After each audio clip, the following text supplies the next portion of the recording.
This is John for the Young Turks. We're at the Democratic Unity Reform Commission meeting. A lot was covered. We're going to try to drill down on some of the most important points. We've got a member of the Unity Reform Commission, Jim Zogby, here. You have a lot of experience not only in dealing with what this Reform Commission is going to produce, but also in the DNC going back quite a ways. So for those who didn't watch the entire 4-hour conversation... you mean those who have something else to do with their lives? Those who had anything else to do with their lives at that time. What are some of the big points that you think are reforms that need to happen and that actually look like at this point they might? Not just based on these commission meetings, but also the calls and the working groups and all that. I think that as per the mandate that the DNC gave us, I think we will make some real change in the superdelegate situation. I think we will improve the question of caucuses, and I think that we're going to be pushing hard on primaries. We're limited to open them up more. Yeah, we're limited there by state rules, not party rules, but state legislature rules, and so that's a bit of a difficulty. On the issue that I've been dealing with, which is the party reform questions, there's a lot of issues. And when we first started this, there wasn't much engagement, but increasingly there's been more. And so I feel more hopeful than I did a week ago that we may get some movement on some of the fundamental party reform issues. I don't think everybody's there yet, but I do know one thing is that if we don't fundamentally reform the party, then we're in for some rough riding, because what's very clear is that over the last 20 years in America, 30 years in America, the party system has deteriorated and atrophied.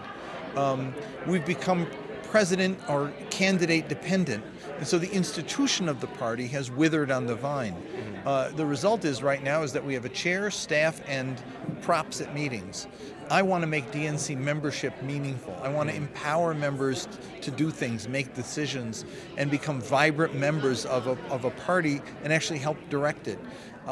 To do that, we have to be more accountable, more transparent, and more democratic. Yeah. And we have to recruit new people. That's going to take some hard work and some tough decisions.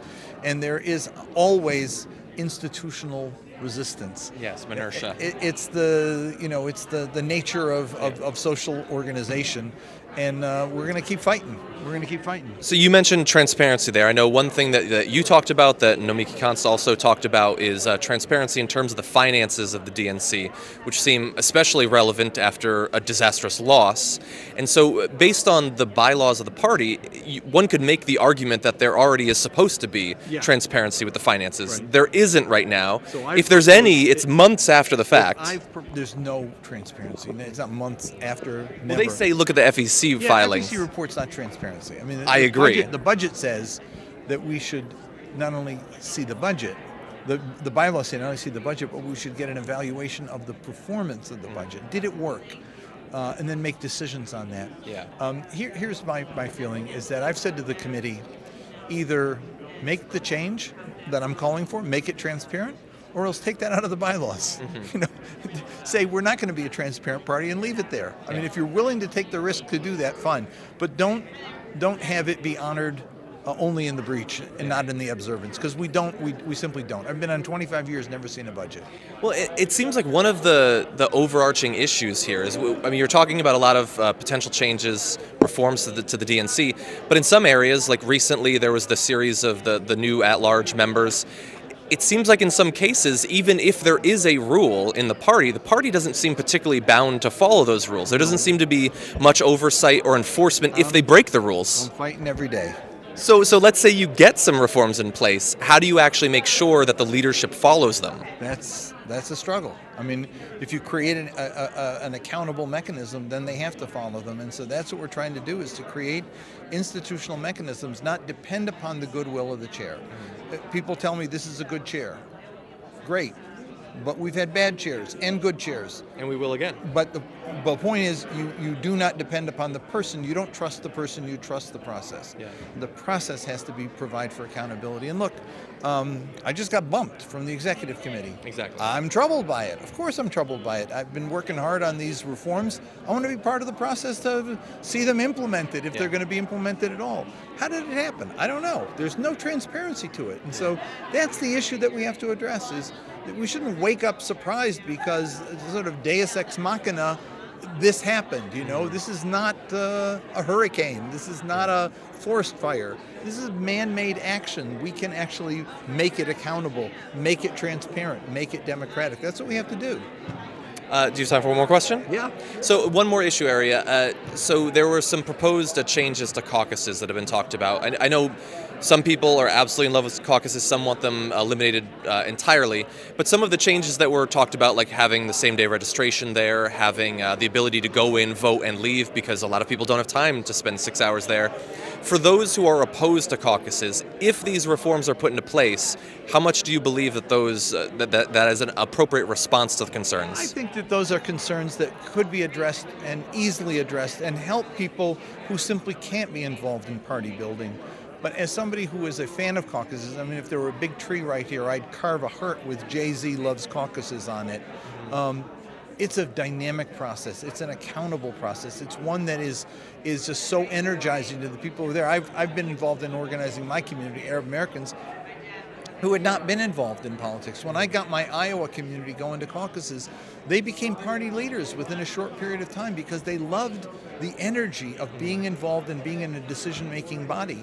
And having a voice to make a difference. You not only vote in these caucuses on candidates, you vote on issues for the party platform. They loved it. I want to see more of that, not less. And so, yeah, if you have to do what you need to do to get more people to have the right to vote, fine, but don't destroy the caucus process, because the caucus process is what energizes people and empowers them in the party structure. We ought to have caucuses in every state. And in fact, many states we do. I mean, in many states we do have caucuses. People don't even know about it. But they're the caucuses that the party uses to elect central committees, elect state committees, etc., and goes all the way up that way.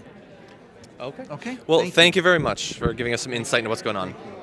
We talked to a few of the Sanders appointed members of the commission, and we also tried to talk to some of those who came from the other side, and we noticed that an oddly large number of them were not interested in going on record on video. Now, I can't be sure if that's because it's video or because we introduced ourselves as the Young Turks, but two people who'd been affiliated with Tom Perez didn't want to talk. One woman, the chair of the committee, didn't want to talk. And look, I understand it's a work in progress, but people want to know what's going on. And if you're not going to answer questions, then they're going to imagine things. And a lot of people are really scared. They're really worried about what's going to come out of this, or more importantly, what's not going to come out of this. And when you're not answering questions, those fears only grow. And it's not like we're looking to pin them against the wall or anything like that. So I was a little bit frustrated by the inability to get people on the other side to really open up about what they're looking to come out of this this process, and what perhaps they're not in favor of. But that said, we did have interviews with Nina Turner, a couple of other people, and there seems to be cautious optimism about the overall level and types of reforms that are likely to come out of this process. Caucuses it looks like they're likely to continue, and part of that is because the DNC can't necessarily go into all of the states and stop them from doing it. But if they can put pressure on the states to standardize some of the processes, make it a little bit easier for people who don't have a ton of time to come in, cast a vote, and not stand there for 6 hours, that doesn't get rid of caucuses, but it does get rid of, I think, a lot of the concerns about the undemocratic nature of caucuses in some contexts. Obviously, in some areas, they're run very differently. That's one of the biggest areas. The superdelegate reforms that are coming, people seem to think that there's something, but nobody can really tell us what it is, and so that leaves me a little bit nervous. But it does seem like people on both sides understand that what can't come out of this process is nothing being done to the superdelegates. It's the most obviously undemocratic manipulation of the primary process. Anybody who paid attention during the last cycle is well aware of how it can pervert the results, both on the ground, but also in terms of the media interpretation. We tried numerous times over those primaries to point out that they were simply baking in the superdelegates to the delegate counts for Hillary Clinton and Bernie Sanders, and not even making it explicit in the graphics that that's what they were doing. And so somebody who gets their political news while they're on a treadmill at the gym or while they're walking through an airport looks at it and says, this thing's wrapped up. That can't continue. And I don't think that it's likely to. So overall, I was worried that this meeting would be just inside baseball, that it would be incredibly dry, and I was right, it was dry, but it was also consequential, and it gave me reason to think that some good stuff could come out of this process. So that's my overall feeling, but we'll see what happens come the end of the year.